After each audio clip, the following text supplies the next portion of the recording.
Hi, this is Ron Gannett here in beautiful Saddlebrook, Arizona. And during these days of COVID-19, we are looking at what we're calling a suffering sampler. What are some of the reasons why Christians suffer? What is God trying to accomplish through difficult times that come our way? And today I'd like to share with you what I call number 9, to increase our impact for the Lord Himself. Have you ever wished that God would use your life in a greater way to make a difference in the lives of other people? Well, sometimes and often suffering is exactly how God does that. If you read the Bible's full of illustrations of people where suffering was their step up into a promotion, into a repositioning where God used them in a different way. I think of David and Goliath. If David hadn't gone down in that valley and fought the battle, his reputation would not have been spread throughout the nation of Israel and to prepare him to become the next king after Saul.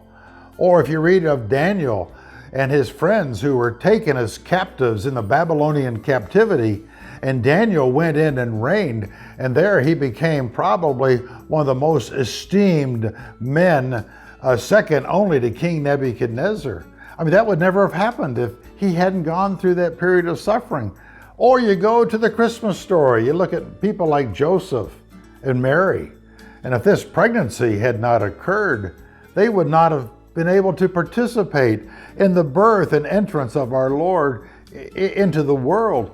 Probably one of the greatest illustrations for me is Joseph of old, who was betrayed by his family members, who was lied about in the household of Potiphar at work, who was forgotten in prison by the cupbearer of the king, and yet he sits in jail for 2 years stewing and rotting because people just forgot and abused this man.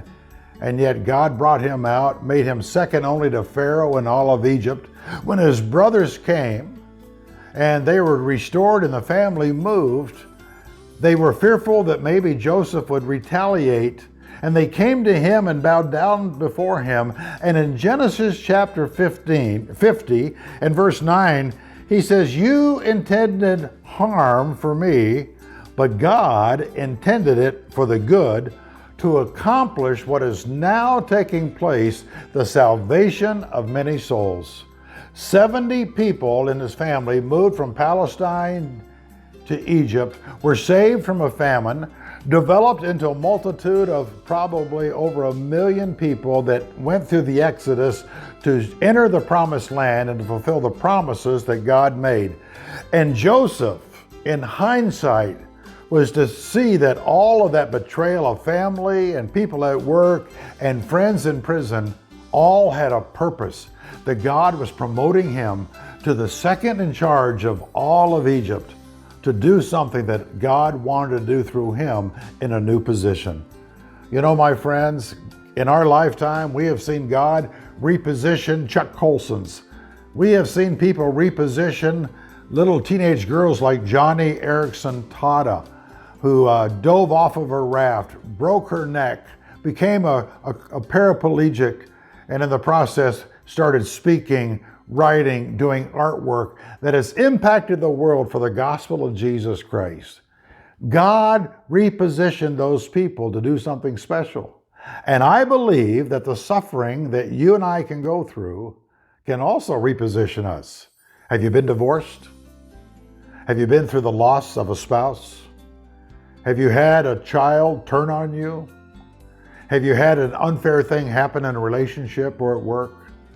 God is using all of that to reposition you, to increase your impact, to give you a wealth that you can give away to other people. One of my best friends died in an electrical accident on a construction site. And after it was all said and done, I became the assistant pastor of my home church. And one day a tragedy happened in our church. A bunch of kids were involved in a New Year's Eve car wreck. And I had to go to the hospital to visit 3 teenagers on New Year's Day. And this father of my friend who died called me and said, "Ron, would you like for me to go with you?" And I said, "Boy, would I." And the reason he wanted to go is he wanted to take that experience of the loss of his child to help this family that had just experienced the hurt and damage of 3 children. My friends, don't waste your suffering. Don't let it be in vain. God is using it in your life to make you a better person, to increase the impact that you can have on the lives of other people. I pray that maybe through this suffering that you go through, God will create a new normal in your life that'll bless the lives of many, many people.